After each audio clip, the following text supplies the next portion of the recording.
Today's story is about Amara, a resilient black woman, and the intimidating yet influential Korean CEO Yoon Tae-yang. It's a journey of romance, abandonment, and a confrontation that will shock you to your core. The towering glass entrance of Summit Enterprises mirrored a moment Tae-yang never prepared for. A black woman dressed in everyday clothing, a decade-old girl with braids and unmistakably Korean eyes, striding into Seoul's most elite corporate headquarters like they owned the place. The entire foyer went silent. Amara sensed every judgmental glance as they moved across the sleek tiles. Her daughter held her hand firmly, aware something was shifting, unaware that within minutes their world would shatter completely. "Welcome to Summit Enterprises," the front desk worker announced, her grin appearing plastic. "Do you have a reservation today?" "I'm here for CEO Yoon Tae-yang. He needs to see us immediately." "Unfortunately, Mr. Yoon's schedule is completely blocked. Maybe I could arrange something later this month. Inform him Amara Johnson is downstairs. He'll want to know."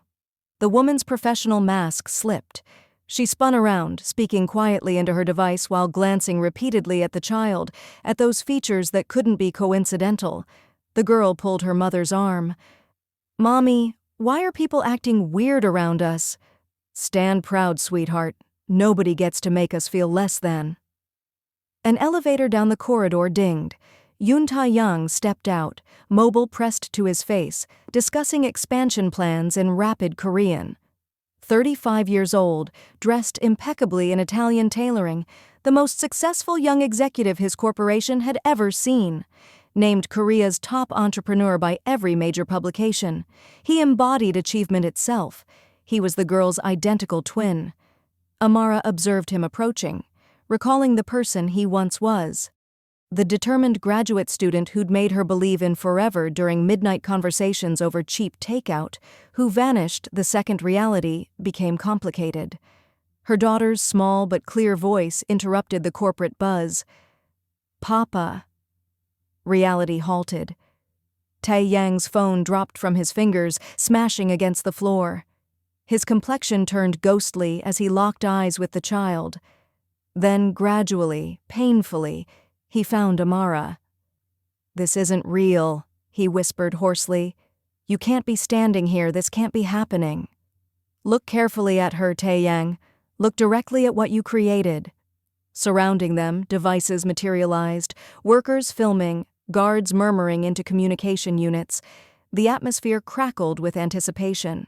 The girl, rehearsed by her mother yet visibly nervous, offered a traditional bow. "Greetings, father. I am Hana. I have lived 10 years. She transitioned into perfect Korean. "I have imagined meeting you many times." The lobby became a storm of gasps and murmurs. Tae-yang stumbled, grabbing desperately at a nearby column.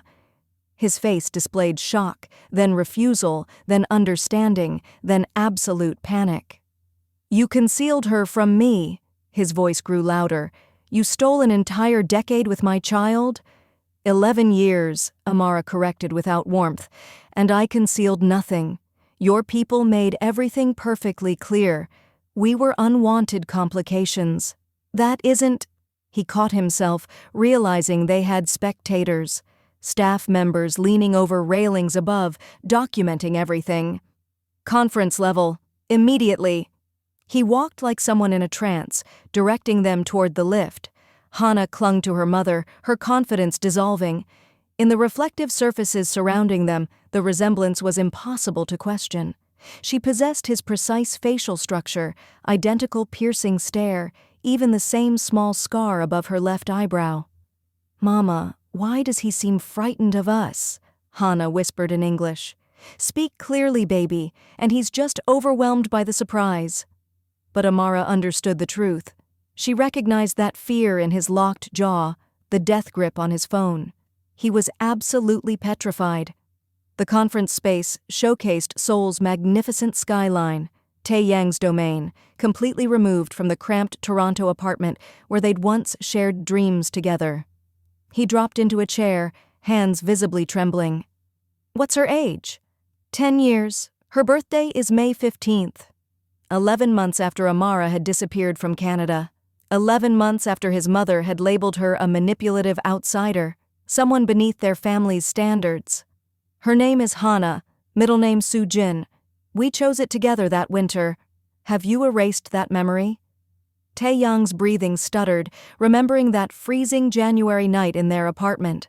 Broken radiator, his palm resting on her swollen belly as they spoke names like prayers. Why surface now? He asked through clenched teeth. After vanishing for over a decade, why come back? Hana answered directly. Because I questioned Mom about my father. She said I had the right to know even though it would be difficult.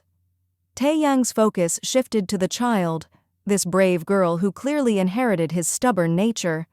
You learned Korean? Yes. Plus English. Mom taught me to honor where I come from.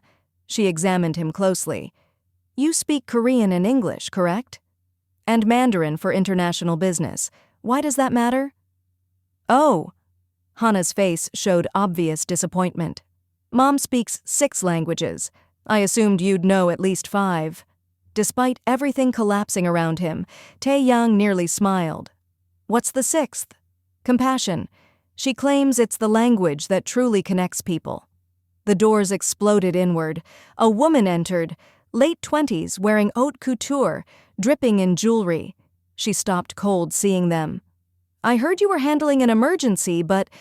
Her expression died. Her attention moved from Tae-yang's devastated face to Hana, then landed on Amara. Who exactly are they? Jiwoo, this situation is complicated. Complicated? Who is this woman? Whose child is standing in your office? She stopped speaking, finally registering it. The child was Tae-yang's mirror. Hana approached with innocent enthusiasm. Hello? I'm Hana. Are you my father's colleague? Colleague? Jiwoo's voice came out strangled. I'm the woman he's marrying. The statement landed like an explosion. Hana's expression crumbled. She glanced at her mother, then back at Jiwoo. But Mama said Papa wasn't married to anyone. Not married yet. Jiwoo's eyes burned into Tae-yang. Our ceremony is in 12 days. Were you planning to inform me about your secret daughter before or after we exchanged vows? I didn't have any knowledge. Don't. Her voice shook with rage. She's 10 years old, Tae-yang. When were you going to mention you fathered a child? The door crashed open once more. 2 individuals entered radiating old money authority. The woman wore exclusive designer fashion, the man a suit that could pay for a car. Tae-yang's parents. Amara knew them instantly, the sophisticated woman who'd examined her pregnancy with disgust, the stern man who'd offered cash to eliminate the problem. They launched into heated Korean with their son, clearly furious. Then they spotted Amara. Mrs. Yoon's expression transformed through surprise, recognition, and pure hatred. You, she hissed venomously. What gives you the right to enter my son's building? Hana, desperately clinging to innocent optimism, moved forward with outstretched arms. Grandmother, Mama has shared so many stories about you. Don't you dare touch me. Mrs. Yoon retreated as if Hana carried disease. Complete silence consumed the room. Amara watched her daughter's face, confusion rippling across those young features, then deep hurt, then something harder settling in. Childhood breaking. Hana, Amara said softly, come back to me, baby. But I only wanted to say hello to grandmother. Now, Hana. Her daughter obeyed, but irreversible damage had occurred. She'd experienced rejection firsthand, felt its sting. Mrs. Yoon addressed her son in Korean, speaking too rapidly for most listeners. But Amara understood perfectly. She'd dedicated years to mastering the language. Eliminate them, whatever the cost. Make this disaster disappear permanently. Mother, have you considered what this will do to our reputation, to the corporation, to your upcoming wedding? Hana's voice sliced through. She's discussing us like garbage that needs removing, isn't she? Like we're something dirty. Everyone froze. The 10-year-old had understood everything. Mrs. Yoon's face flushed with fury. You taught her our language? I taught her everything important, Amara stated calmly. honor, integrity, her ancestry, every part of it, including the part that rejected her existence. You have no right to speak. No right? I raised your granddaughter without any support. I taught her to embrace her complete identity. I didn't disappear even after you paid me to. Mr. Yoon finally spoke. You took our payment. Your son's payment. $60,000 wired to make me vanish. I used every cent on pregnancy care, delivery expenses, and creating a home for her. Every receipt still exists. Would you like documentation? Tae-yang's face turned completely white. You maintained receipts? I preserved everything. Amara produced her phone. Financial records, hospital documentation, photographs of every birthday celebration, every achievement, every moment you missed. 11 years of evidence proving I never needed your money. I needed your son to be present. And your demands now? Mrs. Yoon challenged. More money? Hana stepped forward, all innocence stripped away. We want nothing from you. I wanted something simple, to know my family, but Mom was correct. You don't view me as family, you view me as a problem to solve. You are a problem, Mrs. Yoon snapped. A scandal waiting to destroy us. A mistake that should have been eliminated. Enough!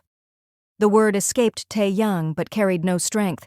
His father laughed bitterly. This stranger appears with a child, makes claims, and you accept it without question? Look at her face, father. Tae-yang's voice broke completely. Look directly at her and deny she's my daughter. Everyone stared at Hana. The genetic connection was undeniable. DNA testing exists, Mrs. Yoon stated coldly. Excellent! Amara's voice turned razor-sharp. Test her. Test me. Conduct every test available. But know this truth. I didn't come begging for anything. I came because my daughter requested to meet her father. After experiencing this, whether she ever wishes to see any of you again becomes her choice alone. She grasped Hana's hand. We're done here. Hold on. Ji-woo's voice halted them. She studied Tae-yang with something resembling pity mixed with disgust. Tell me honestly, is she truly your daughter? Tae-yang remained speechless. I need an answer. Is this child yours? Yes. The confession emerged shattered. Yes, she's my daughter. Ji-woo slowly removed her engagement ring, 5 carats, perfect clarity, and set it on the table with a soft click. Then I genuinely hope she was worth destroying everything else, she whispered, before departing, her footsteps echoing through the silence. If you're dying to know what happens next in this emotional roller coaster, smash that subscribe button and turn on notifications so you catch every update. Comment below what you think Tae-yang's next move should be and show some love by hitting that like button. We'll see you in the next episode.